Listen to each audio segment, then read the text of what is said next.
a fuck about what them bitches gotta say. I'm a West nigga till they put me in the grave. I don't give a love fuck about what them niggas gotta say. I'm a West nigga till they put me in the grave. I don't care about what they say. Hey. Fuck with my Akima, fuck with my sisters, then I got a problem, I'm never gonna miss you. I got 100 hanging out the AR, I got a 50 hanging out the pistol. He say it's corner, I'm just being realistic. I be on them corner posted with the realest. If it's the Sabbath, then we going fishing. I'm reeling them in, that's a God-given mission. I'm really on 10, but I'm stamped in the pistol. I get the order, be glad of this mission. Hebrew Academy graduate, nigga. Training, put through the baddest conditions. I'm up with none but the baddest of bitches. She righteous, submissive, she glad to be with me. Had that thing Putin like Batman, nigga. She know I'm a prophet, she got to be listening. Disrespect, I ain't having that shit. Tell her go make some business from scratch. She bitching the different breed of black men. We don't do the back bend. I remember back when I was really trapping, trying to get the racks in, selling dope to black men. But now I'm trying to make it straight. Like, don't forget about my face. We standing up straight, can't fold us. Too heavy, the world won't hold us. Go get you some rank, I told. Line up in these ranks, we soldier. You can take that to the bank, we focus on. How many times must we remind you? One body, one breath, some break off and never take off as a flex. When the law with you ain't no up next. It's just us, nigga, that's that on that. All that weak shit, that ain't no threat. Say you won't beat, bitch, with that ain't no sweat. We with all that. The Lord called a nigga out the world. I responded and called back. Oh, Lord. And everything that they stole from us, fuck that shit, we want all that. Them niggas snitching and they act like bitches. That's why we unaffiliated with them. They killing women and they fuck with sisters. That's why we unaffiliated with them. They telling lies, switching up the doctrine. That's why we unaffiliated with them. They ain't gon' ride until they die, so that's why we unaffiliated with them. Come on the commanding general, your honor, we unaffiliated with them. Like they tongue and they say they keep that shit 100, we unaffiliated with them. They telling lies, switching up the doctrine. That's why we unaffiliated with them. They ain't gon' ride until they die.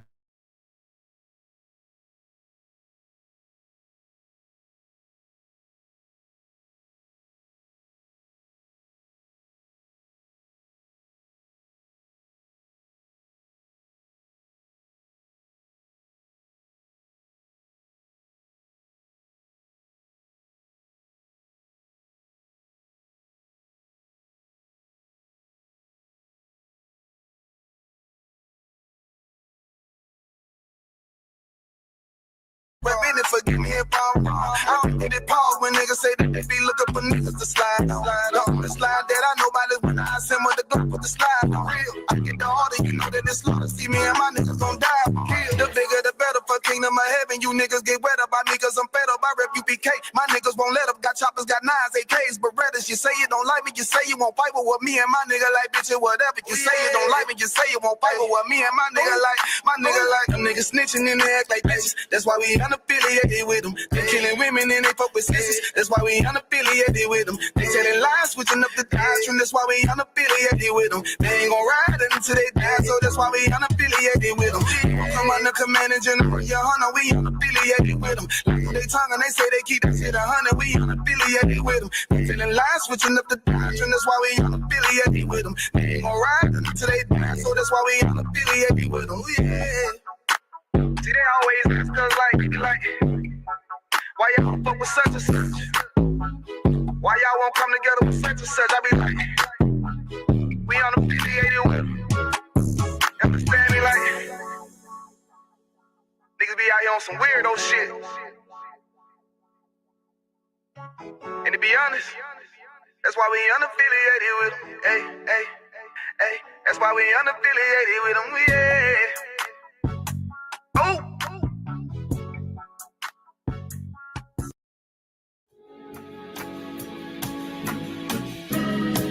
They killed, give me Isaiah 14 and 21. They did the same thing to my people. So that you said that they put millions of my actions. Yes, you said so.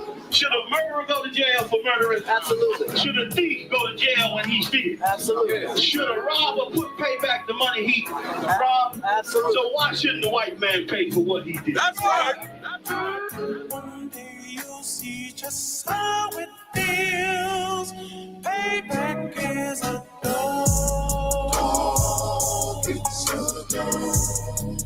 Payback is a dog.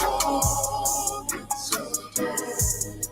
Payback is a dog. It's a dog.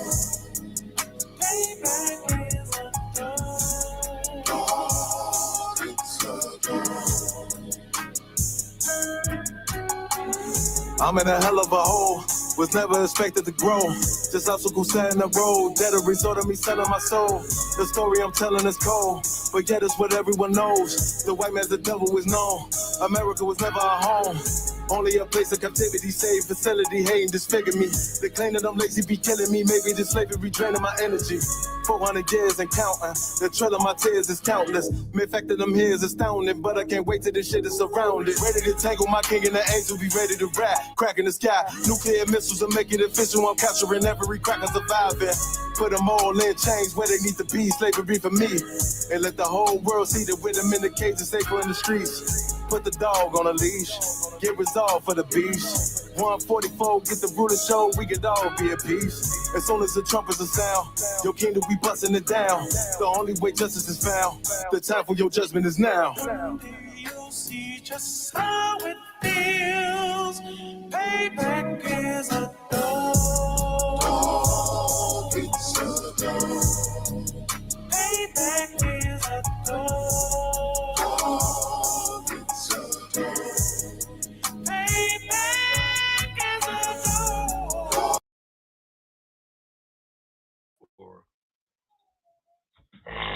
Right, clap it up. It's the Israelite School, Universal and Practical Knowledge, going out of 1 West, 125th Street, Harlem, New York, under Commanding General Hunter. Today is the Wednesday law class out of Austin, Texas. If you got any questions in the room, raise your hand. If you got any questions on the screen or in the chat, type them in. We're going to get to it. I want to talk about everything that's going on in the earth, how everything is, like, what is the Bible really about? What is God really about? What is this all about? Maybe that'll help people understand why it's so important to follow him, why it's so important to do what he say to do, because you don't really know what life is about. You think life is about, I've been hearing a lot of people say, man, you just live to die. You just come here and leave my mark, and then I die. And that statement sounds so hopeless. It doesn't give you hope to just live to die. If that's what life is about, then doing drugs and, selling your body, committing crimes, being evil, is something that you would want to experience in this thing you call life, because there's no reward. So I want to go into that. If we could get into it. Any questions in the room? Go ahead. Come on, Constance. It's so heavy you said that because my question is on that topic. Okay. If I could get a general breakdown of Romans chapter 14 and verse 10. But what you was talking about was in verse 7 when I was just reading up. Okay. You want me to start at verse 7, sir? You start wherever you want to start it at. Come on. For this is the book of Romans, chapter 14 and verse 7. For none of us liveth to himself, and no man dieth to himself. Verse 8. For whether we live unto the Lord. And whether we die unto the Lord. Whether we live therefore or die, we are the Lord's. Verse 9. My question is in verse 9 and 10. Okay, go ahead. Come on. For to this end Christ both died and rose and revived, that he might be Lord both of the dead and living. Verse 10. But why dost thou judge thy brother? Or why dost thou set at naught thy brother? For we shall all stand before the judgment seat of Christ. So my question is that when we die in our regular lives, or is that talking about in the wilderness? No, this ain't about. Okay, read what you talking about? The judgment seat of Christ? Come on. Okay, read the verse before that. Come on. Verse 9. Verse 9. For to this end Christ both died and rose and revived, that he might be Lord both of the dead and living. right there. Dead and living. When is that going to happen? On the day of the Lord. That's the day of the Lord. That's the first death and the second death. Whoever have not partaken in the first death will experience the second death. So what is it? The living and the dead. We're trying to see who's going to be alive when Christ returns. And who is going to be dead when Christ returns. Come on. So this is Paul explaining the importance of life. The importance of being in the truth. Right. Not the importance of waking up every day. The importance of the truth. And that's what people are consumed with. Because people are consumed with just waking up. You know, they did something by waking up. I'm here, I'm just another day, just surviving to see another day. The most important thing about the life that you live is being in the truth. It's serving God. Because read that verse again, verse 7. Come on. Verse 7. For none of us liveth to himself, and no man dieth to himself. Yeah, because you living or dying is not for you. Right. Your life was supposed to be an example or an example. You either going to teach people how to be in the truth, or you're going to teach people how not to be like you. Like, we read stories about people like Judas as an example to teach us how not to be like Judas. Right. Then we read about David and see how we should be. Then we see parts of his life that we shouldn't do. That's what you want. Either way it goes, your life is going to be a teaching tool for the people that come after you. Come on. Keep going. Verse 8. For whether we live unto the Lord. When you live, your life is for the Lord. Whether you in the truth, keep going. Come on. And whether we die unto the Lord. Or whether you die in the flesh, you die. Because all of this has to do with the Lord. Right. All of this. This is the Lord's show. That's why I said for his pleasure you were made. You know what I mean? Come on. And it's to see what's more important to you. Right. That's really all this is about. What's more important to you? Is your life more important to you, or is doing the Lord's will more important to you? That's what the Lord wants to see from you. He wants to see how sincere you are about loving him. Keep going. Come on. Verse 9. Salakia. Whether we live therefore or die, we are the Lord's. Verse 9.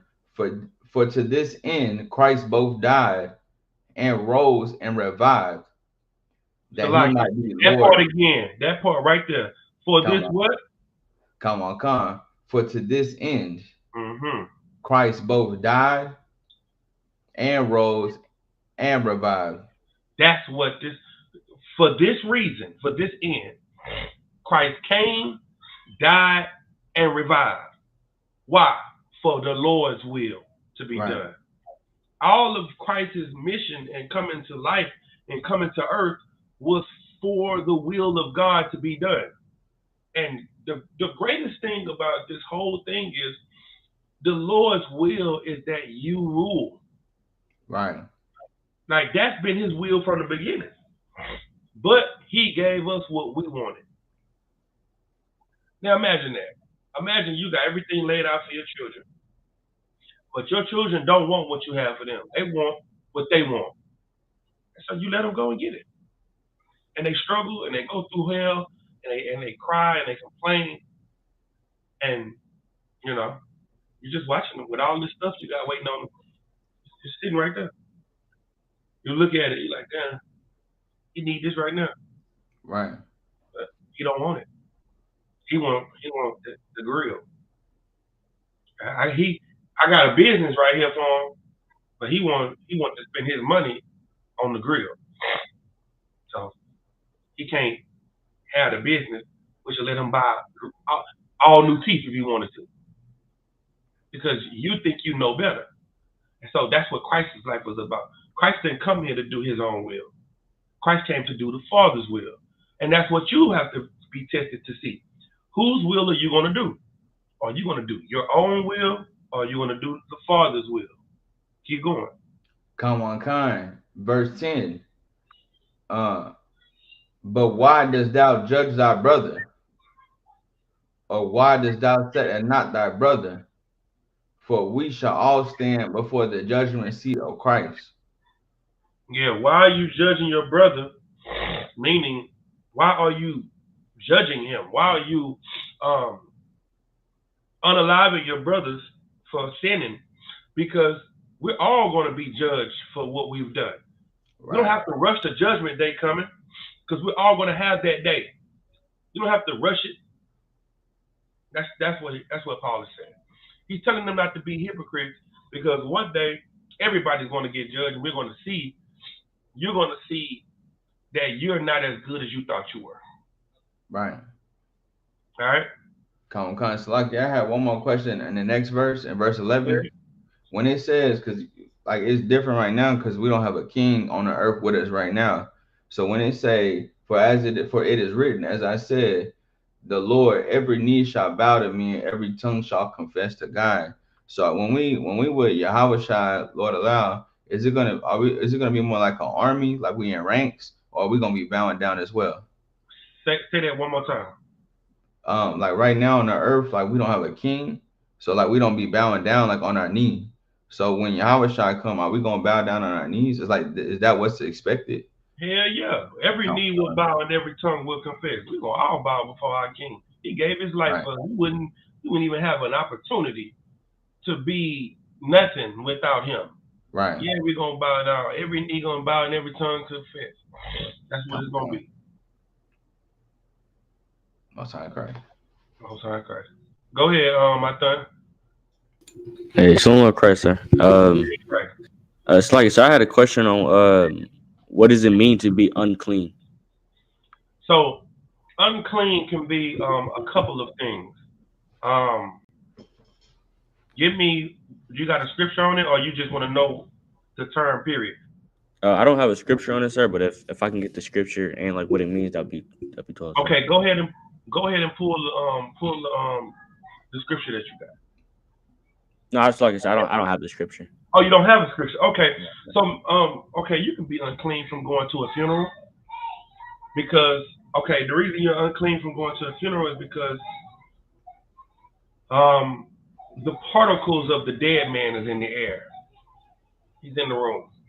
So now you walk in this room and these dead particles get on you. Now whatever it was, whatever he died from or whatever is now on everybody in the room. And now it's going into you.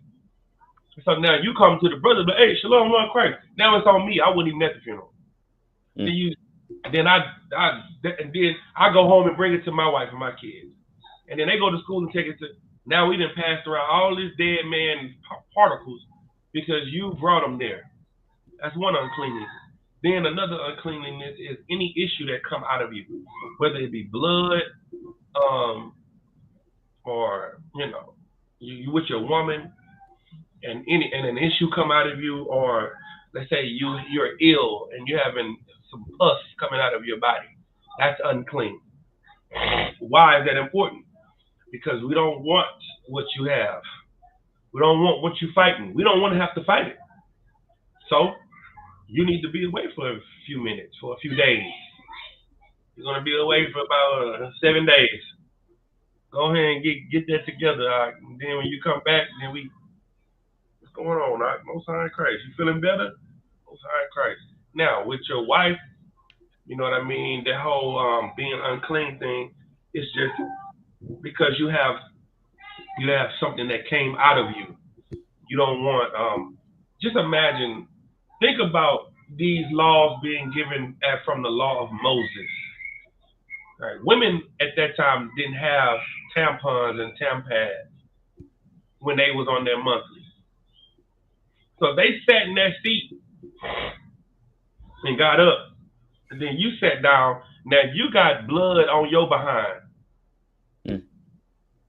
That's where the laws come from. They are quarantines. Your first time hearing about a quarantine was during COVID. No. Quarantines are all over the Bible. That's what the law of being clean and unclean is all about. All right? Come on, sir. Go ahead. Oh, no, that was it, sir. Oh, I thought you was going to say something. Come. So like I said, if I could, I do have Go a ahead. question. In 1 Peter 4:8, it says, above all things have fervent charity among yourselves. Salakia, you said 1 Corinthians what? Oh, 1 Peter 4:8. Like Okay. it says, and above all things have fervent charity among yourselves, for charity shall cover the multitudes of sin. So like I said, would this be a cut to when people say you can't work yourself to the kingdom of heaven, or what would it be talking about? What is the topic of this? Why is he even saying this? That's what you need to understand. When people, okay, because of Christianity pulls scriptures to prove their point, right? They try to make the scriptures say what they wanted to say. But there is a point in every reason that these scriptures are written. So you got to find the context of what's being spoken of. You understand? Cold gun. Go ahead, verse 1. This is the book of 1 Peter chapter 4, verse 1. For as much then as Christ hath suffered for us in the flesh, arm yourselves likewise with the same mind. For he that hath suffered in the flesh hath ceased for sin. Now, he died because of sin, but we're trying to be like him. So you need to put this in your mind, that the mission of the work of the Lord is to be like Christ. That's your mission. That's the blueprint. The blueprint is we're trying to be like Christ. But he suffered for this, and he died for this. Okay? That's what he's starting with. Keep going. He's telling these brothers that's coming into the schools to get ready for suffering. Get ready for, whatever, because the servant is not greater than the master. The thing that the master went through, the servant will have to go through it too. Right. What he's preparing them for. Keep going. Verse 2, that he no longer should live the rest of his time in the flesh to the lust of men, but to the will of God. So your life is no longer about what you want to do. See how this is all tying together? Your life is not what you want to do. This life is that you live in now is not about the lust of men. It's all about God's will being done, being brought forth. Keep going. Verse 3, for the time past of our life may suffice us to have wrought the will of the Gentiles, when we walked in lasciviousness, lust, excess of wine, revelings, banquetings, and abominable adulteries. Banquetings. Oh, banquetings. Banquetings, yeah. And abominable idolatries. Yeah, see, before the truth, we was acting like white people. We was acting like heathens. We had dreads, smoking weed, doing drugs, doing all the things like the Gentiles, like the heathens, before the truth. Keep going. Verse 4, wherein they think it strange that ye run not with them. Now all your friends think it's strange that you acting different because you're not doing what you used to do in the world. So now everybody thinking it's strange that you're not running with them no more, that you're not following the crowd no more. You different, bro. You don't want to go to the party. You don't want to go. We finna go holler at what's his name, get some green, go to the party like we always do. Oh nah, bro, I'm good. Bro, you acting strange. That's what they saying. Think it not strange that people don't want to run with you anymore. Keep going. Kawakan, with them to the same access of riot, speaking evil of you. Yeah, they gonna talk evil of you because you don't want to go to the partying, and you don't want to get high, and you don't want to go do what they doing. So now they like, that nigga brainwashed. He tripping. He in that coat. Keep going. Kawakhan, verse 5. Who shall give account to him that is ready to judge the quick and the dead? But who's going to tell that to Christ? Who's going to talk that noise that they talking about you? Who's going to talk that to Christ? Because he's ready. He going to come and give an account for all your actions. So what you need to be ready to do, you need to be ready to be righteous so that so when you stand before the Lord, you can stand before him with good conscience. Keep going. Kawakhan, verse 6. For this cause was the gospel preached also to them that are dead, that they might be judged according to the men in the flesh, but live according to God in the spirit. Yeah, you righteous because you want people in the flesh to see you and be able to say, dang, it ain't really nothing I can say about you. Let them judge you with their lips, but the only thing they can say that you're doing evil is that you're not with them. That's the only bad thing they can say about you. Oh, what it is he is that group now, or he a racist now, or he in the cult. That's the only thing that they can say negative about you. Let that be the only thing that they can say. But you make sure that you live in according to the spirit. Kawakhan. You stay in righteousness and doing what you're supposed to do.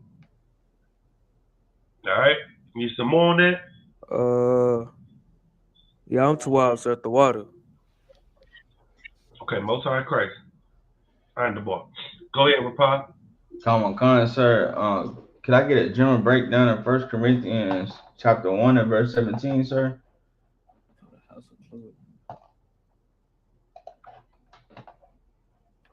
I think it might start a little bit before that. Yeah, verse 17, sir. Kawakhan. It's the book of First Corinthians 1 and 17, sir. Go ahead. Kawakhan. For Christ sent me not to baptize, but to preach the gospel, not with wisdom of words, lest the cross of Christ should be made of none effect. What's the question? What is it? What is he saying right here, sir? Like, is he saying? I'm just trying to understand what he was saying. I don't think my understanding was correct. What you think it is? What you think it means? It was. I don't think it was. When I was reading it, I was thinking that it's not about like trying to be flashy. It's about just teaching the truth. No. Read it again. Kawakhan. It's the book of 1 Corinthians chapter 1 and verse 17. For Christ sent me not to baptize. What that mean?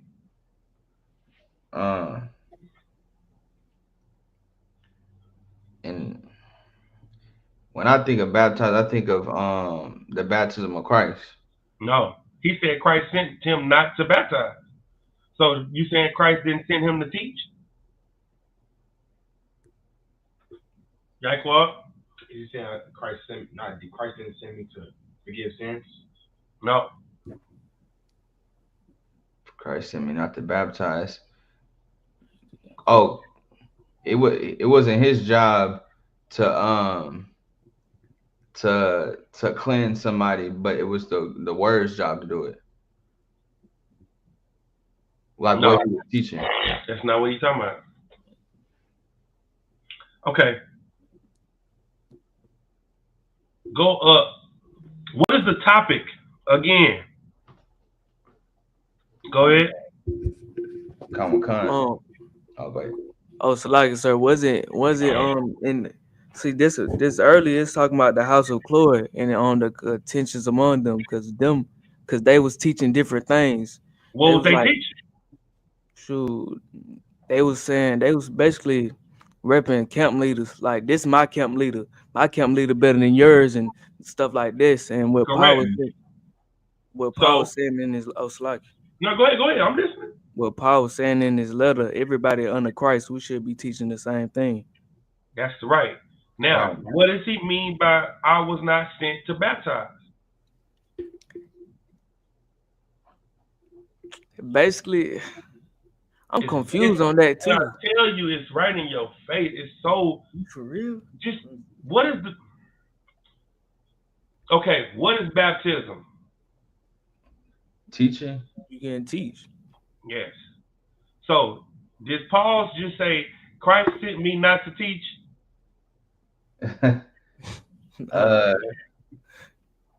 Is that what Paul is saying?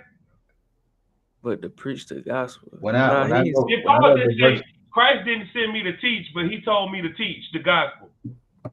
Did he just say that? Lies, say. Okay. So now that we know that's not the answer, what is the answer?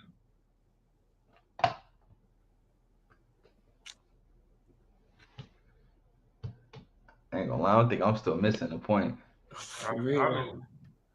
Oh. Go ahead. You said Christ didn't send me to do water baptism? Yes. What? Christ didn't send me to baptize like John. Oh, I was assuming that. Christ didn't send me to baptize, but to teach. Right.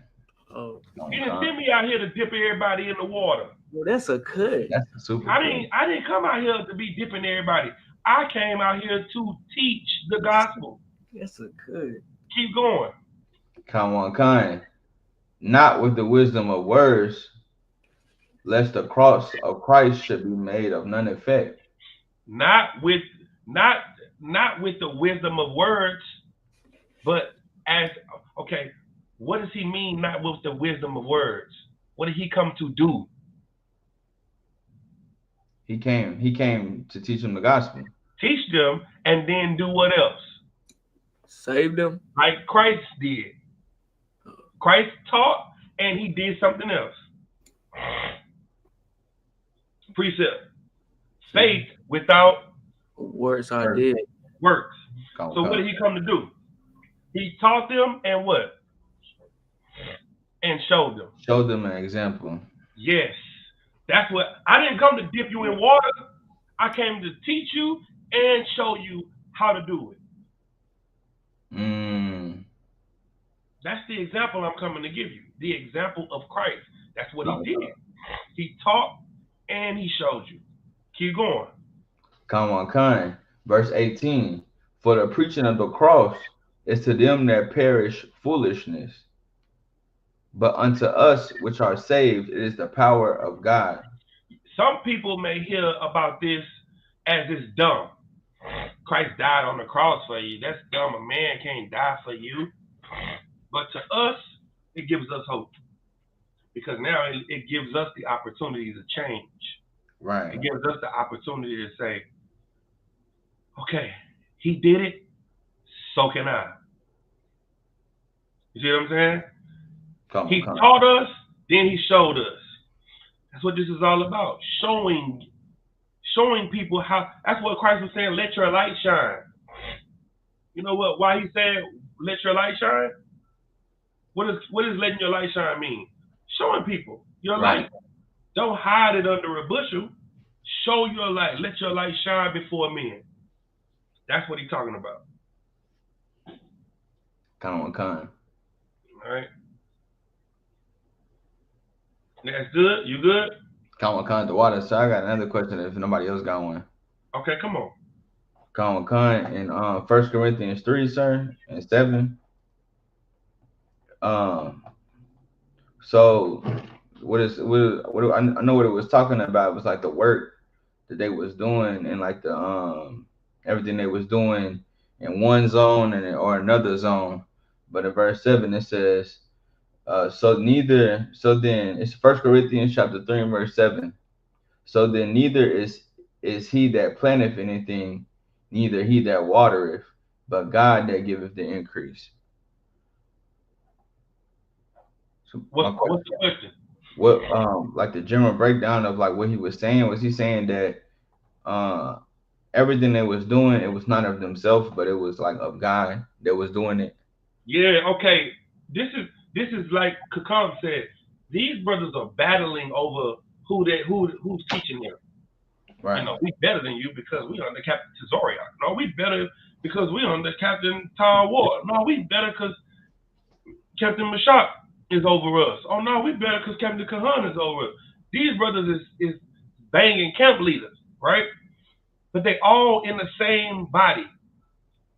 So there shouldn't be any. Go up to verse 3. Come on. Verse 3. For ye are yet carnal.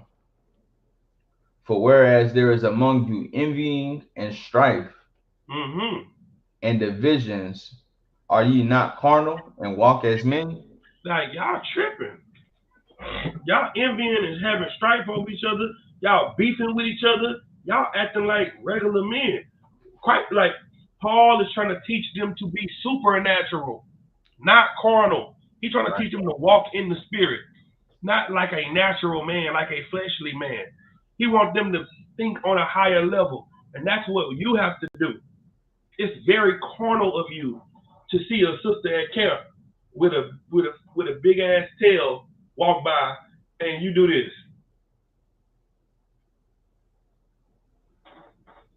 That's carnal, and that's exactly what everybody's waiting to see you do. Come. You over there talking all that Bible and all that Jesus loves, and we got to do this and this and that, and they see that tail coming across the street, and they like, what they gonna do? How much they gonna look at? And then 4 brothers like this. Oh, them regular niggas like me. They just like me. I ain't gotta join them. This is what they do. They just like me. He's showing them, yeah, you see that tail? You don't look at it. Right. Don't even turn you. Don't even look at it. Look the other way when she walk that way. You look this way. They gonna be like, damn, them brothers solid. Ooh, that's what he's teaching them. Keep going. Come on. Verse 4. For while one saith, I am of Paul, and the other, I am of Apollos, are ye not carnal? Yeah, he's showing them that's carnal. Y'all, you sitting up here talking about who taught you. Come on, bro, that's carnal. Keep going. Come on. Verse 5. Who then is Paul, and who is Apollos, but ministers by whom ye believe, even as the Lord gave to every man? Verse 6. All they are servants that you believe. That's all they are, servants. You just take this servant over another. Ain't no difference. They just men that you believe in, that you put your faith in. But they all teaching the same thing. Y'all are not different because of who raised you. Right. Keep going. Come on. Verse 6. I have planted Apollos watered, but God gave the increase. He planted, Apollos water. That's like he's showing how brothers are raised up. Like, I taught Gadai one, then Gadai one taught y'all, and the Lord let y'all grow up. See what I'm saying? Come on. Like, that's what the brothers start saying. Oh no, I'm on the Gadai one. This how we do it. No, that ain't how it go. We all in the same body. We can't have division amongst us. We can't be in here banging schools in the school. Like, no, we the UPK under Commanding General Yohana. Right. And we benefit Commanding General Yohana in New York by what we do in Texas. So brothers in Delaware can say, we went to Acuna. We went to Acuna, we went to the border, we went to Mexico, we was in level 4 cartel zones. Why? Because we're the same body. Right. Brothers can say, oh yeah, Kentucky, we fought with a mob of people. Why? Because we're no different than them. That's why when you get in trouble, they don't talk about you. They be like, this just in, member of local hate group, and they gonna put Commander Junior Hunter picture on the screen. Yeah. They're gonna put the general's picture on the screen because you represent the body. You're not just Demetrion. It's not who you are anymore. Now you are a representation of this house. So that's why we all have to make sure we carry ourselves a certain way. We can't have division amongst us. Keep going. Come on. Verse 7. So then neither is it he that planteth anything, neither he that watereth, but God that giveth the increase. Yeah, the Lord is the one that's giving the increase. The Lord is growing the school. The commander in Hunter held on to the truth, and the Lord is growing the truth. We going out and getting brothers, but the Lord is waking the brothers up. It's the Lord. All we doing is it's just like a seed. You plant a seed in the ground, but the Lord provides the water and the sun. If you go out with a water hose and water it, but if the sun doesn't come out, then the plant won't grow. Right. Who provides the sun? The Lord. The Lord. That's how this all goes. I put the seed in the ground. I can water it, but the Lord got to get the sun to come out. If it's too many cloudy days after I put that seed in the ground, that seed gonna wither away. It ain't gonna bear no fruit. Right. So it's the Lord that gives the increase. Come on. Right? And it was one more verse that kind of tied what you was all saying in together, sir. If you want me to read it. Come on. Verse 8. Now he that planteth and he that watereth are one, and every man shall receive his own reward according to his own labor. Yeah, now because we all work together to bring forth this thing, that's what we're going to be rewarded off of. What we've done to bring forth this fruit. That's what this is all about. In this body, in the truth, loving each other. And that's why something about charity, was that description? I think that's the one could come. I think it was in 1 Peter 4. Okay, no sweat. All right. You good? Come on. That was my last question. No sweat. Go ahead, Octane. Slagia, sir. If I could, who is speaking in Acts chapter 1? Like, who is this speaking right here? Read it. The former, it's like the former treatise. Where okay, yeah, go ahead. I don't know how to say that word. Slagia. Have I made Theophilus of all Jesus began both to do and teach? I'm just trying to figure out in the first chapter who's speaking. The writer, I think the writer of the book of Acts is Luke. Come on. I was looking at it the other day. I read that it was Luke. Yeah, I think Luke wrote Acts.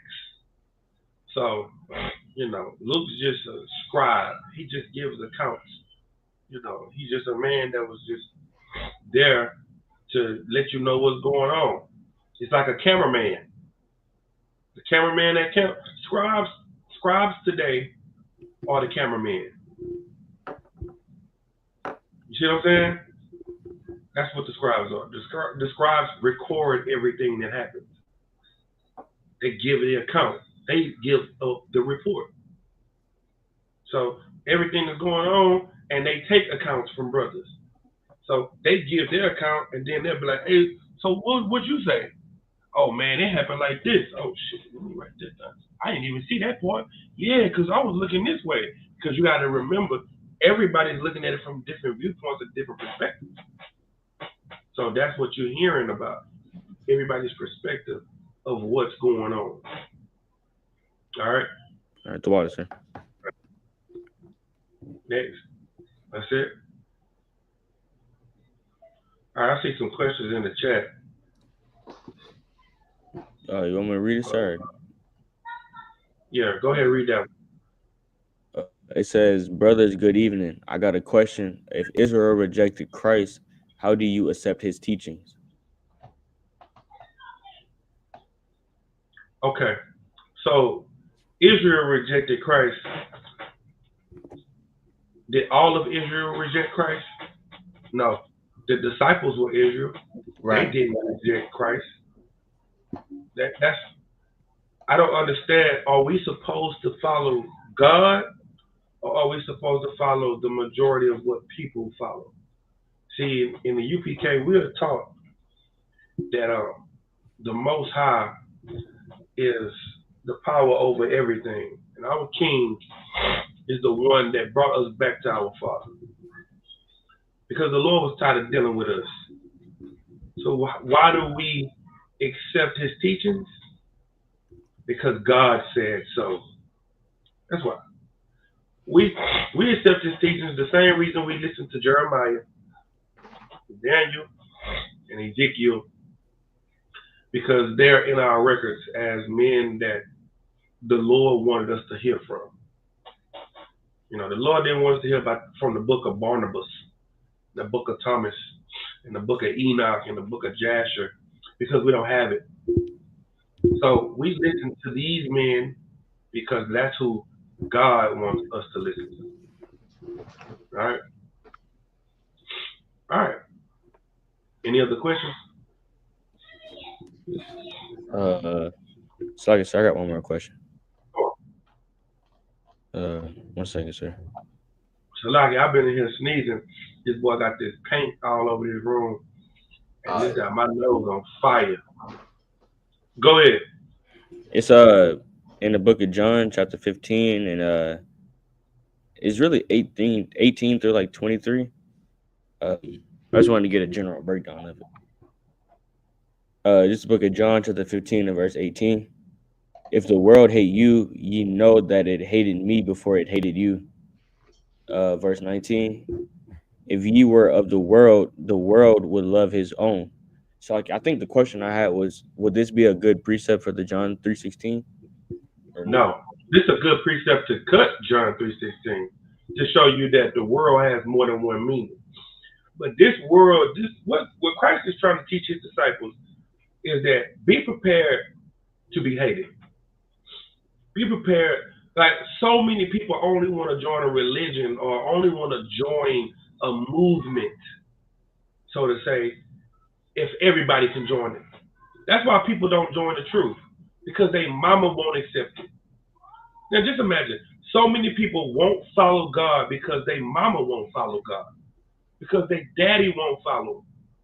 And you know, so what am I supposed to do? Am I supposed to just leave my mama and daddy? That's what they think. Well, what you're going to do by standing with your mom and your dad and your brother and your sister and your wife and your husband or your cousin is show God you hate him. Right. Keep going. Come on.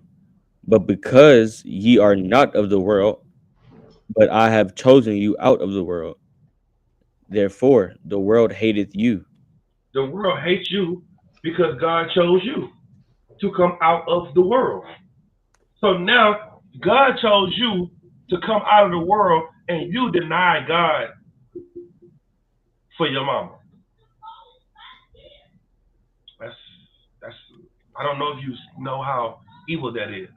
God wants you to be the light. And you say, I can't be the light until my mama come and be a light too. God said, it's like saying, I got hired at this job, but I can't go to the job until they hire my brother and my sister, because we're a package deal. And if my brother and sister don't get hired, then I'm not going to come and work this job. Now, who says that? Nobody. But they do say it to God. Right. They won't follow God because their mama, their wife, their husband, their brother, sister, their friends won't accept it. Keep going. Come, verse 20. Remember the word that I say unto you, the servant is not greater than his Lord. The what? The servant is not greater than his Lord. The servant is not greater than his Lord. You are no greater than your king. Right. You're going to get the same persecution and the same hate that he got. Keep going.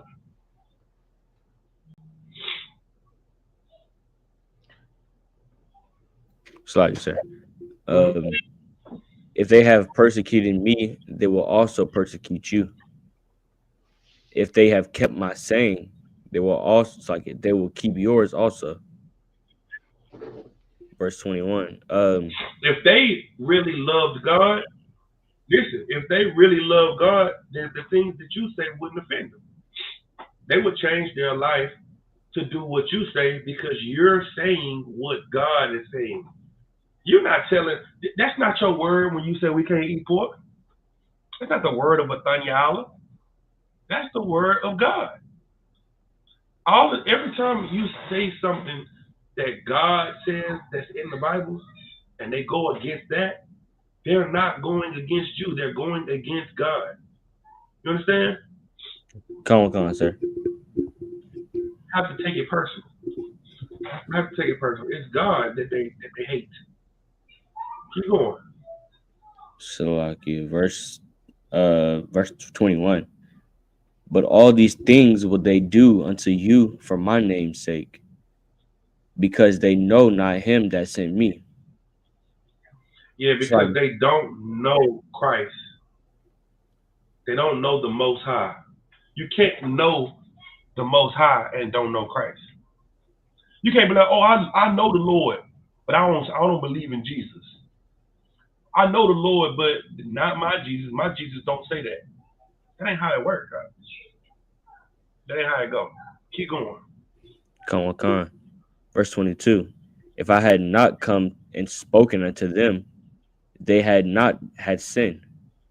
Yeah, if I wouldn't have came and shown them, they wouldn't have known how evil they were. Because the Pharisees and Sadducees, it's just like the Christian church. Before the truth hit the streets, there was nobody contesting Christianity. Nobody, they didn't know that they were so evil until we started coming out and telling them. That's why it's so hard for them to accept. Because they say, all my life, this is what I've been doing. This is what my mama did. So what about my mama's mama? And what about... They wouldn't have known that they were evil if they didn't see you. And what you are putting in front of them by being an example is Christ. And you're putting God in their face. And the more they hate you, the more they prove they hate the Most High. Right. Keep going. Con. But now they have no cloak for their sin. Now they don't have nothing to cover up for them. Now they can't say they didn't know. Keep going. He that's hated, it's like he that hated me hated my Father also. Keep going. If I had not done among them the works which none of the men did, they did not have sin. But now have they both seen and hated both me and my Father. Listen, the reason they said the thing that can't be forgiven is blasphemy is because when you see the Lord do something and you say, oh, that wasn't God, that was Satan, you are speaking against the Spirit of God because God did that thing, not Satan. Not Satan. When people see us get a book kiss and say, oh, that's such an evil thing, a white man getting on their knees is God making that white man get on his knees. That's what's happening. You can't speak evil of the power of God. And that's what they were doing. They were saying that Christ was casting out demons in the name of Beelzebub. They were saying that the power that they saw coming from Christ was from Satan, which was speaking evil of God. So when they see the change in your life, when they see how you've come into the truth and become a new person, then now they're speaking evil of the power of God. They're not speaking evil against you. Remember that. And have mercy on them, because the Lord is not slack in his word. He said he's going to get you for so ask the Lord to have mercy on these people that hate you for changing. You know what I mean? Because they just don't know yet. And pray that the Lord don't harden their heart. But sometimes you got to get your ass whooped to soften it up. To soften up your mind. So, sometimes I see people going through things and I just pray that maybe this is the thing that'll, get them right. That's what you got to see. Keep reading. Go on. Verse 25. But these cometh to pass, that the word might be fulfilled, that is written in their law. They hated me without a cause. Why they hate you? Without a cause. They hate you for no reason. They don't even have a just cause to dislike you, because you're not doing nothing wrong. You're not doing nothing to make them hate you. They hate you for no reason, because who do they really hate? Christ. The Most High. It's bigger than Christ. They hate the Most High. That's the worst part about it. And then right after that, they act like they're hating you because they love the Most High. That's their reason for hating you. No, because you speaking evil of God. It's you speaking evil when they're speaking evil of God. They're doing the very thing that they're blaming you for doing. You know, ask the Lord to have mercy on them, because they don't know what they're doing. All right. Come on, can't throw it, sir. Turn the ball. Next question. That's it. So, what is life all about? That's the question. Life is about serving the Lord, and the thing that people miss in life is, why is that so important? Why is it so important that we serve the Lord? Because the Lord wants to see if you want to serve Him. That's what He wants.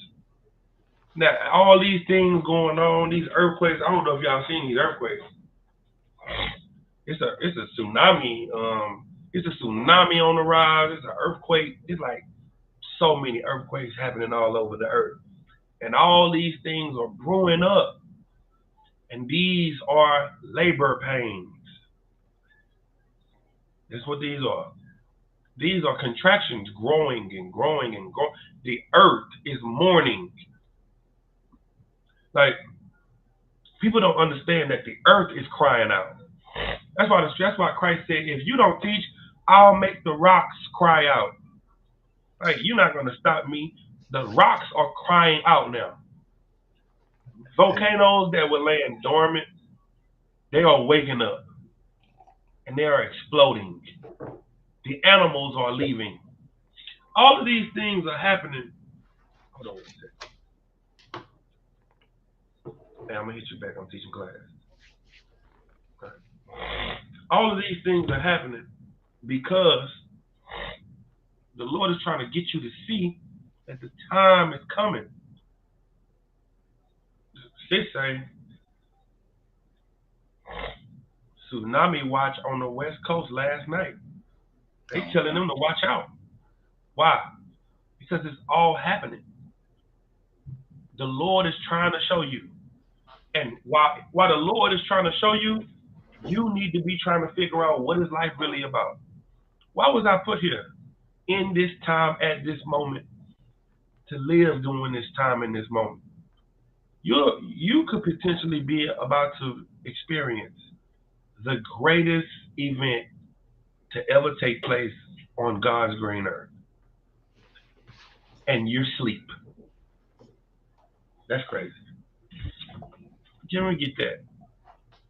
1 Thessalonians. Come on.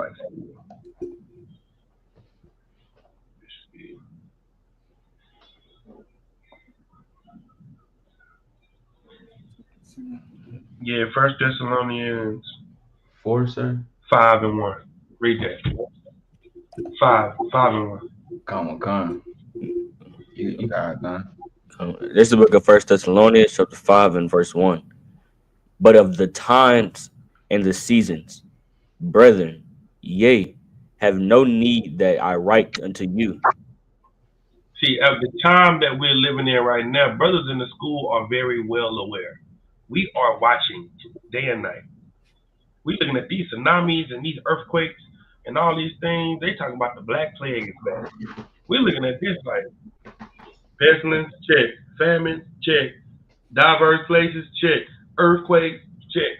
We reading the scripture and putting it with the news. We're not asleep. But at the times and the seasons, other people that you love are asleep. Keep going. Come, verse 2. For yourselves know perfectly that day. Does everybody know?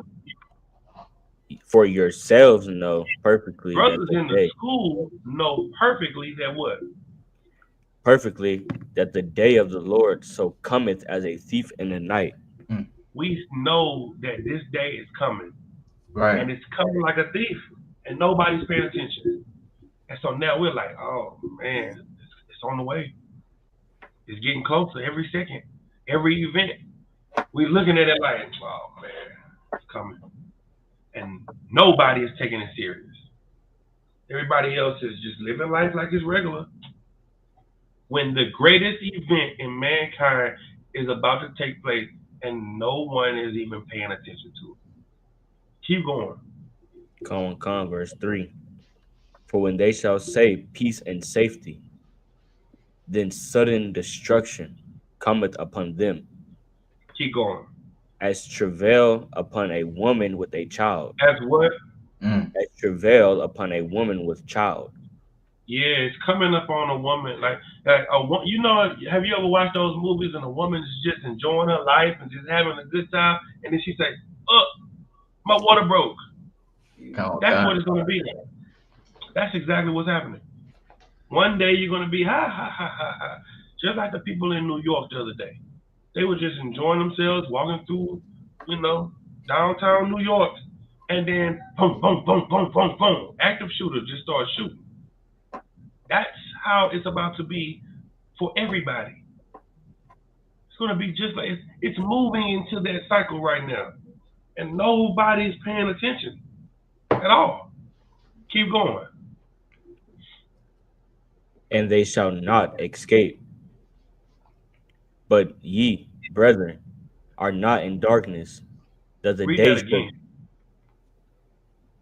Verse 4. But ye, brethren, are everybody, not brethren. Brothers in the school, sisters in the school are not what? Are not in darkness. Yeah, we're not in darkness. We're woke. We're in the light. Come. We are preparing and prepared, and we're still not prepared. But you know what we do know? It's coming. We're not going to get caught off guard. And that's what I want you to do. I want you to stay focused on staying focused. So many distractions out here to distract you from the reality of what's really going on. Because you see that she's pregnant, but you don't know that her water is about to bust. You're like, yeah, she pregnant, but she not about to have this baby. She still got a few more weeks. The doctor say she due on the on the 20th of next month, and it's just the 30th, so we good. And then the water breaks today. Right. The water can break tonight, and there's so many billions of people that are going to look and say, "What is going on?" And you're going to say, "This is the day I've been waiting for." You're going to be scared, but you're going to know what's going on. That's right. You're going to be the one telling everybody, that's Christ. That's what we've been telling you. This is what this is it. That's what's close to us. And the thing that you need to understand is life is about following the Most High to see if you get the opportunity to live in a better place. The world is destroyed because of the leaders. And now you're trying to be a leader of the new place, the new world, the new heaven. That's what life is about. Are you going to wear a crown in the new heaven, or are you just going to be an Israelite? Either way, you know, all Israel will be saved after most of Israel die. Right.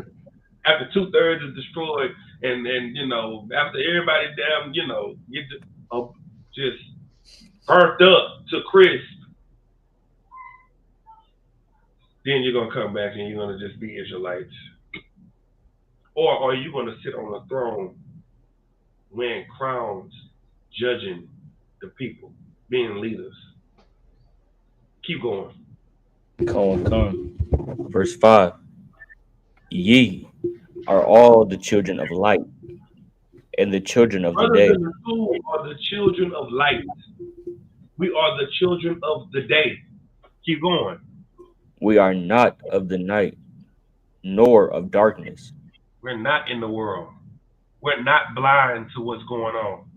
We're paying attention. Keep going. Verse 7. It's like in verse 6. Therefore, let us not sleep, and as do others. But let us watch Therefore, and be sober. we are going to keep our eyes open. That's right. We're not going to be like everybody else. We're not going to be like them. Because we got to be the watchmen. Nobody's paying attention. So who's on Shamar? Who's going to be able to tell everybody this is what's coming, this is what's happening? When it happens, who's going to be able to help the people and let them know what they're seeing? Who's going to be the light in the darkness? Who's going to go out in the streets and say, that's Christ, that's our King, or we've been telling y'all to get right? Who's going to do that? Everybody's going to be thinking it's, niggas from the Beirut, Planet X, the Anunnaki. They're going to think it's, Yaiku. They're going to think it's the aliens that's announcing themselves from the Galactic Force. They're going to think it's a drone.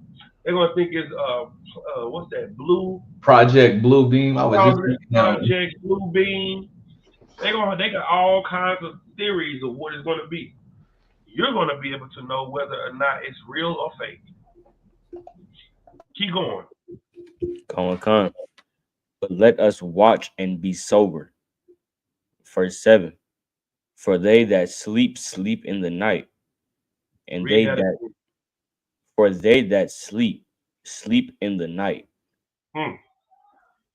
and they that be drunken are drunken in the night. What does that mean? The people that sleep, they not just sleep, but they're sleep in darkness.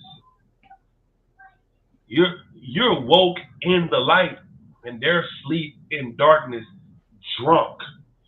They getting good sleep.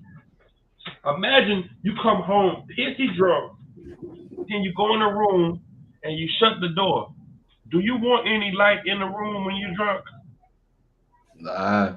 Oh, light hurts a drunk man.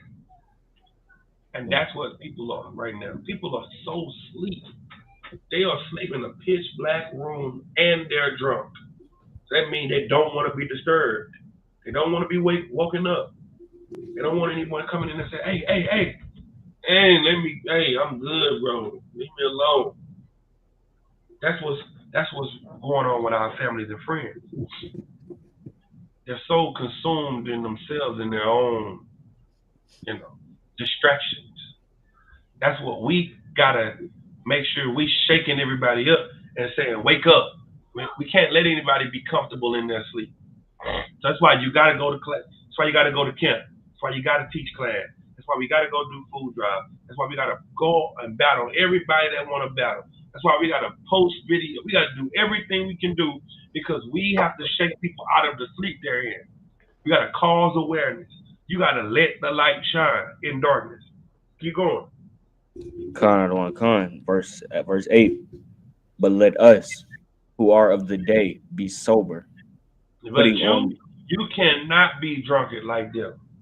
You cannot be asleep. Putting on what? Putting on the breastplate of faith and love, and for an helmet, the hope of salvation. What's the breastplate? The breastplate is what you guard your chest with. You guard your chest, you guard your midsection with what? A breastplate of faith and love. What you guard your with works and obedience. That's what you guard your chest with. Then on your head, the helmet was always on your mind is salvation. Right. Saved out of this place. So you keeping the commandments right here and you working, and then what's on your mind all the time is getting the hell out of here. Keep going. Verse 9. For God hath not appointed us to wrath, but to obtain salvation. That's all we keep on our mind. When we see the earthquakes and the pestilence and the earth and all the stuff going on, we got to remember that this is not for us. Right. And we're trying to bring more people in that this won't be for. Right? So that they can have the confidence that we have. Because we don't want them to go through it because we know it's coming. He didn't appoint us to wrath. but for us to be saved from the wrath. Keep going. Come on. But to obtain salvation by our Lord Jesus Christ. Mm-hmm. Verse 10. Who died for us, that whether we wake or sleep, we shall live together with him. Whether you are dead in the grave or you are awake in the truth, you want to live with your King. That's what your faith and your hope and your obedience is about. Knowing that this is going to come. That's hope. And that's what you need to work. When people lose hope, then they lose faith. When you stop having hope, you stop working. You say, oh, well, ain't nothing for me to do no more. What you do? Nothing. You just give up. When you lose hope, you lose faith. You've got to keep hope. I'm going to show you how important hope is. Keep going. Verse 11. Wherefore, comfort yourselves together. Wherefore, what? Comfort yourselves together. That's what the hope is for. Comfort each other. We sit down and talk about, man, I can't wait one day, man, we're going to have our own place. We're going to have our own kingdom. Man, our King Christ going to come back. We sit around and talk about the days that's to come. You know how long we've been sitting around talking about the days to come? And now we're looking at all this happening. Imagine we was in captivity together praying for earthquakes and pestilence, and they wasn't coming. We like, damn, this ain't the end. This clearly ain't the end. We reading the scriptures, we like, well, this ain't it. We got some more time to go through this. Now we come back this time and we looking at the brink of everything that happened that the scriptures talk about. We looking at it unfold in our faith. Right here, boom, boom, day after day, hour after hour. This is a beautiful time to be alive and to be awake and to have light and life. Keep going. Come. And edify one another. And teach each other. Keep going. Even as also ye do. That's what we're doing right now. Go ahead. And we beseech you, brethren, to know them which labor among you. That's important now. That's why we have these, that's why we do things, that's why we have cookouts. You know what I mean? Why? Because it's important that we know each other. Because we all working for the same goal. Right. That we know the men that labor amongst us. Keep going. Come. And over you in the Lord, and I admonish you. Keep going. And to esteem them very highly in the love, it's like in love for their work's sakes, and be at peace among yourselves. That's what this is about. Brotherhood, working together. What word did it use? Admonish, esteem them very highly. Why? Because we all got to work together and we're going to be together forever. Let me see what's this here. Good night. Like I said, my cousin knows he's an Israelite, but he said, I don't want to stop smoking. I'll be a janitor in the kingdom. Says who? Says who? How you know you're going to be a janitor? Well, let me tell you something. We need janitors. That's what you want. If that's what you aspire to be in the kingdom of heaven, hey, I guess you can be a janitor. I want to wear a crown. So that's what I work for. If you work hard enough just to push a mop, so you're gonna just switch mops, huh? A mop in hell to a heavenly mop. That's what you're gonna do. You're gonna just get you a mop in the kingdom of heaven, huh? Instead of mopping wood floors, you're gonna mop gold floors, huh? Hey, Some people aspire to be different things.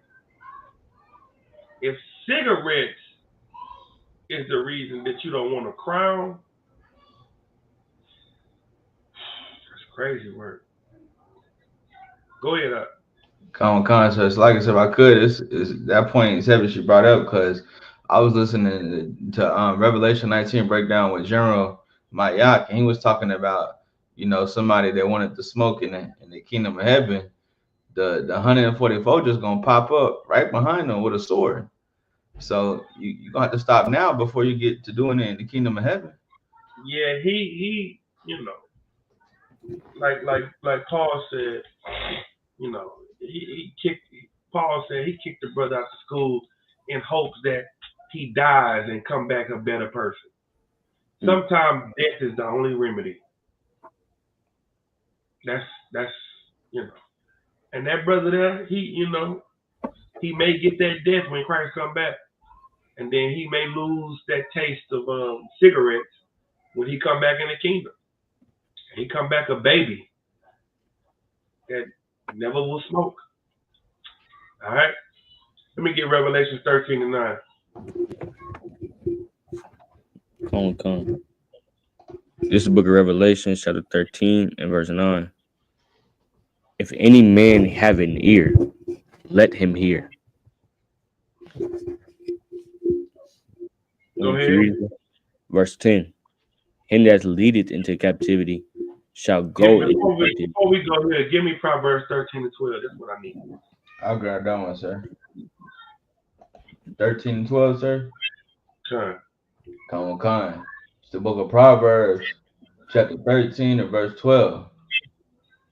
Hope deferred maketh the heart sick, but when the desire cometh, it is a tree of life. Let me tell you why hope is so important. Because, okay, we're in hell right now. We're doing a life sentence. And the only thing that makes us fight every day is the hope. The only reason we ain't busting people upside the head is because of the hope of the kingdom. But if there was no hope for the kingdom, there would be no hope for the streets. Because we would flip this world upside down. So hope deferred makes the heart sick. It makes you give up. It makes you stop fighting. It makes you lose your morality. And Christianity has done such an evil thing by stealing the hope from people that need it. They've taken hope and given it out like it was candy for Halloween. Right. When the patience and the faith of the saints is for them to get salvation. So now just imagine. We got to go to heaven and stand next to our slave master and act like nothing ever happened and just forgive them. That's what Christianity tells us. We're going to all be in heaven together, the slaves and the slave masters. We're going to all be at peace together. 70 times 7. I heard a white pastor say that. We're going to all be together, the slaves and the slave masters, because our King Jesus said, you're going to forgive 70 times 7. And I was hearing that. I was like, bullshit. Bullshit. Con. I ain't trying to hear none of that. Facts. Where's the justice at? When is the justice going to be served? Right. That's what makes people give up on God. Because they're like, when are we going to get justice? That's why you hear so many people say, where was God at during slavery? Where was Jesus at during slavery? Why? That's pain that they crying out. They want justice. That's it. And they feel like they're not getting it. Well, the way they could get the justice, they don't have hope that it's going to happen. And that's the reason they're so hurt. Because they don't have the hope. Hope deferred makes the heart sick. Those brothers and sisters that don't believe in Christ, that don't believe in the Lord, they're sick. And we're the doctors that the Lord sent out to heal them. That's what Christ was doing, healing the sick, raising the dead. making the blind see, making the lame walk.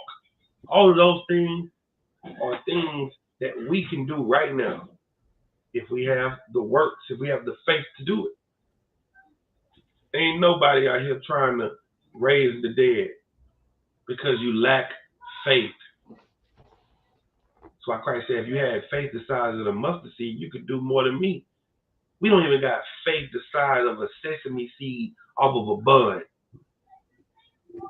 We got to build that up. And the only thing that builds up faith is works. It's just like with any job. You go to a job the first day, you're not as confident about whatever job you're doing. But once you're there for about a month, you kind of get your rhythm. You're like, oh yeah, I know how to do this. Oh, I know how this goes. After you're there for about a year, you think you the man. You think you the best out of every. This Officer Yaquan used to work at Subway. Now he think he is the best sandwich maker on the earth. He think, see, these all ex-Subway workers. They all think they make the best sandwich. You see these faces? These is I make the best sandwich faces. All of y'all think y'all make the best sandwiches. Why? Because how much experience you got making sandwiches. Well, that's the same way it's going to be with the work of the Lord. You got to get your experience up in the work of the Lord so you can feel like you're the best priest to do the job, to help these brothers and sisters. It takes showing up every day. Take coming to class every day, learning every day, getting all the breakdowns, asking questions about something you already know about, just to hear it explained another way. That's what you need so that you can become the best. You niggas think y'all the best sandwich makers because y'all made 50 sandwiches. Nah.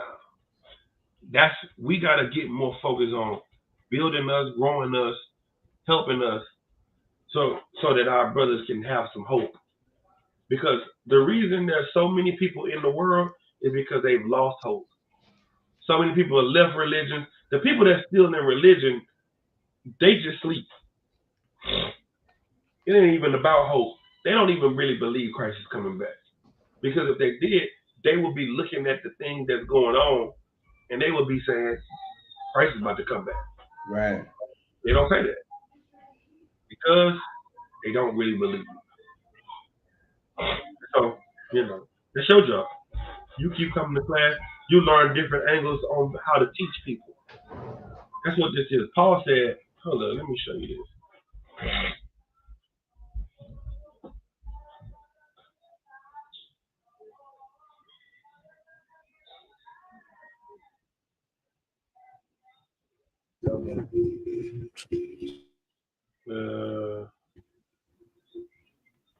It's a lot here. You talking about I become all things for my brethren's sake? Give him a hand. Give me that.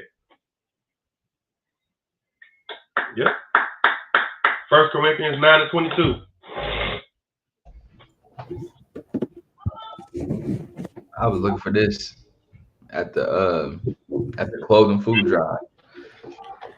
This you said 1 Corinthians 9 and what? 22.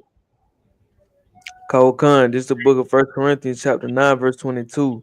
To the weak became I as weak, that I might gain the weak. I am made all things to all men, that I might be by all means save some. That's what. Listen. What you like, basketball? Oh yeah, me too. Who your favorite player? Oh shit, yeah, man, I know about him too. What you say? You like chess? I don't know how to play chess. Well, let's play it. Let me show you. Oh, okay. What you're doing is trying your best to gain a brother in some form of fashion, or sister. Sisters are just professional offenders. Oh my God. We over here stacking all the bricks up and trying to build the school up, and the sisters on the other side. When we go to sleep, the sisters on the other side of the wall just tearing it down. That's how I feel about it. Take me to counsel. Why am I saying that? Because sisters be more thinking about what they think and how they feel, then, becoming all things for their brothers and sisters. They all in their own separate box. But you come into the truth to become someone different. And that's the best thing that I love about the truth, is that we're in a place for you to learn how to change. Everybody in here ain't perfect, and people in here ain't, but they're in here because they all made the decision because they want to become better. That's the best part about it. At least I know that if you in here, you trying to work on yourself like I'm trying to work on myself. Now, I could be a type of person that works out every day. We all got a membership, though. You may come to the gym once a month. But you got a membership, I got a membership. So we members of the same gym. I wish that you would want to work out like me. And I wish that I could say something to you that make you want to work out as much. That's how it is in the truth. Some brothers come to class every day. Some brothers don't, some sisters don't come to nothing but a feast day. But they try. And I thank the Lord for that. So now we have to find some type of way that we can grab them and connect them to people that have more zeal. And it's something that we're missing. They're just not getting connected because know them that labor among you. We're not able to talk to them and gain them and build with them. So that's what we have to do. We have to go out and talk to our brothers, gain them, build with them, and become all things. To the weak, I become weak. Meaning, I'm going to say whatever I need to say so that you can know that I understand. I'm not going to be weak like you. No, I'm going to help you understand. Oh, you dealing with a drug problem? Oh, yeah, man, I was dealing with that drug problem. Yeah, I used to smoke I used to smoke in the morning, wake and bake, go to work, go on my lunch break, smoke, go back to work, go home, smoke before I take a shower, then eat, get out the shower, smoke again, then get up in the morning. That's, oh man, you understand. Yeah, I do. Now, you can change because I ain't smoked in almost 10 years. Damn, bro, how you did it? Well, it was hard, but you can do it. You just got to stay consistent. That's what brothers need to hear because in their mind right now, it's an impossible task. It can't be done. You have to give them what? Hope. Yes. You got to give them hope. You got to let them know it's possible. That things can change. It's been like this for a while because nothing has changed. If you give them hope, you can change it all. That's what this life in the truth is about. Giving the weak hope. Giving people hope that's given up. Let them know that things can be better. It can be. That's what this is about. So, any more questions?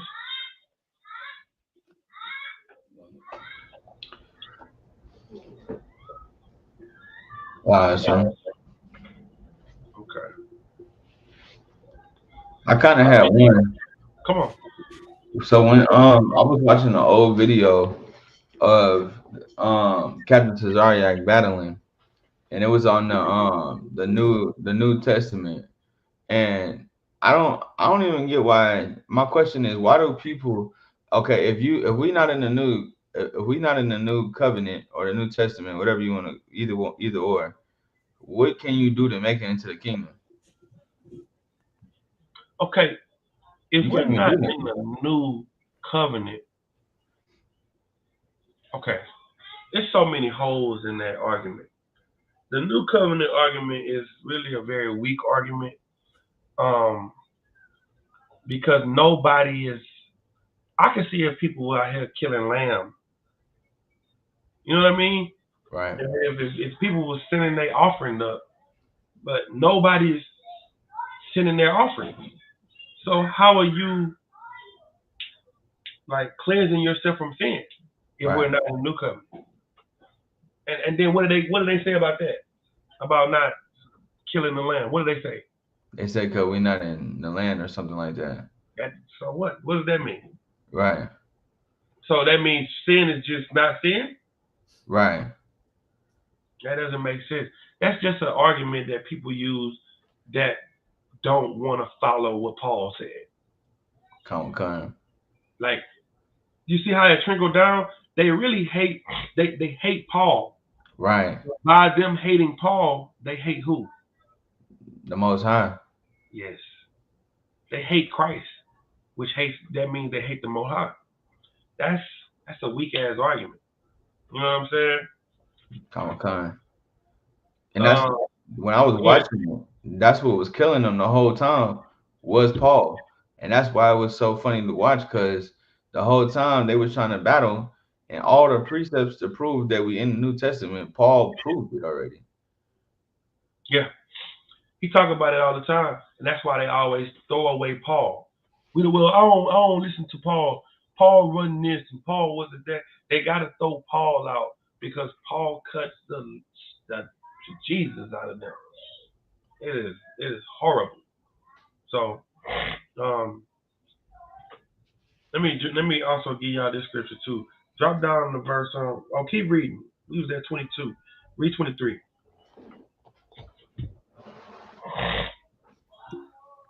Kawakan, verse 23.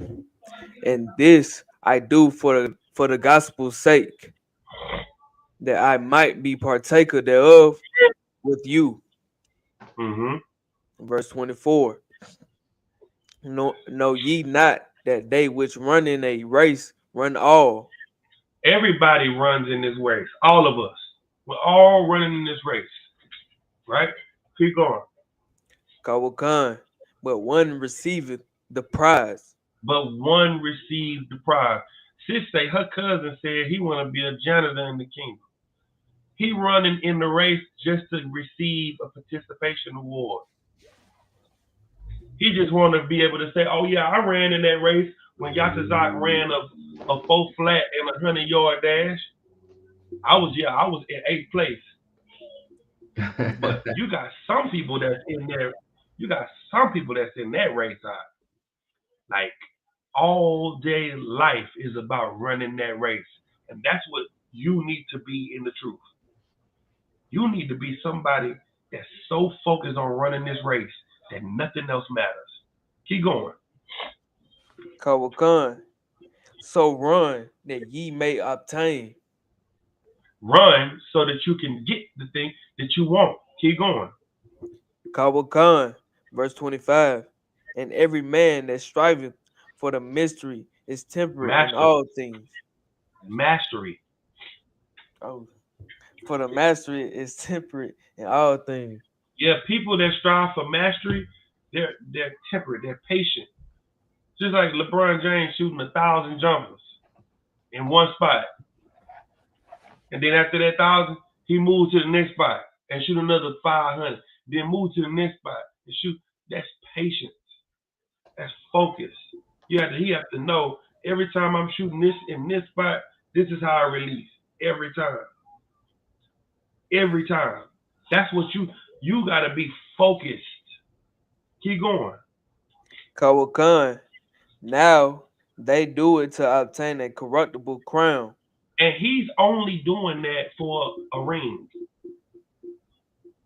He's shooting these thousands of shots for a ring and to kiss on a damn trophy for a corruptible thing. Keep going. Kawakan, but we an incorruptible. But the thing that we fighting for is something that's unbreakable, incorruptible. That's what we fighting for. Keep going. Kawakan, verse 26. I therefore so run, not as uncertainly, so fight I, not as one that beateth the air. He says, me, this training that I'm doing, I'm not shadow boxing. I'm not like somebody that's out swinging in the air. I'm fighting for real. I'm serious about this. because I know that this thing is going to give me something that I'll never lose. You can lose that ring. You fighting for a trophy that everybody on the team gonna kiss. Look what you fighting for. Everybody gonna do this. Come on, bro. That's what you shooting a million shots so you can kiss a trophy that 15 other niggas finna kiss. Come on, bro. Nah, not me. I'm fighting for something that I'm gonna have forever. Keep going. Kawakan, verse 27. But I keep under my body and bring it into subjection, lest that by any means, when I have preached to others, I myself should be a castaway. I keep unto my body, like I'm making sure that I am an example, so that when people come to me, I can give them counsel. I can't give you counsel if I'm a hypocrite and I'm struggling with the same thing. I got the same problems you got. How am I gonna help you? I'm gonna be a castaway. I'm gonna be a hypocrite if I'm not doing what I'm telling you to do. So I keep to myself and make sure that I'm right. Because the most important thing is that I strive for mastery, to be the best. And if each one of us strive to be the best, then we'll be the best. It'll be an all-star team.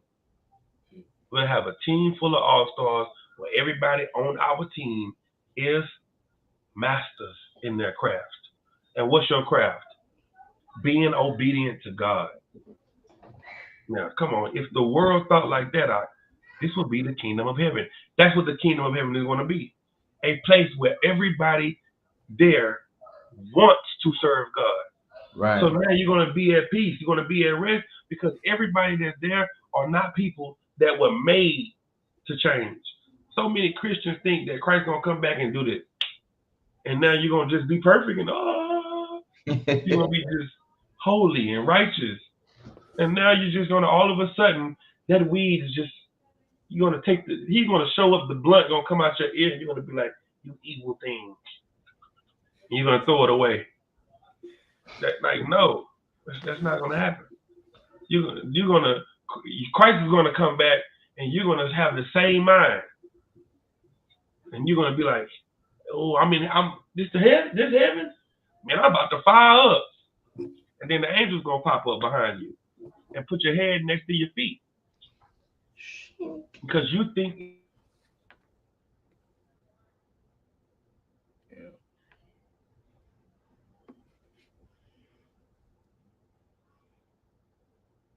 Dang. Yeah, you can see me, come? I can see. Okay. I think the computer might have cut off again. It was That's getting to crazy. the nitty gritty. See, Damn. white man, the devil.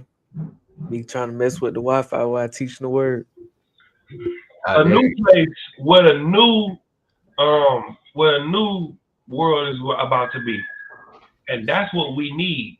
We need a new world, and the people in the new world are going to have to behave in a way where they chose to be obedient. That means it's going to be a good place. Go ahead, Arthur. It's like, sir, I was just gonna say you froze for a second, but that's about it. Yeah, that's what's been happening lately. All right. Anything else? All right, we're about to get up out of here. I'm about to get ready for the fire weekend. Oh yeah. Fire weekend out there in Chicago. Y'all already know Commander Junior Hunter doing a lecture. You know, Captain Marquardt always do it big. It's gonna be an excellent weekend. If y'all gonna be there, I'm gonna see y'all there. You know, everybody else that ain't gonna be there, I totally understand because El Hombre Blanco is el Diablo de la Santa Biblia. That's right. He doing his thing on oppressing boys. So, you know, I do understand. But with that, we're gonna get up out of here. Shalom. Yahweh Hashem Yahweh Shah Barakatham Yahweh Shema Alathan Ba Hashem Yahweh Shah. Shalom.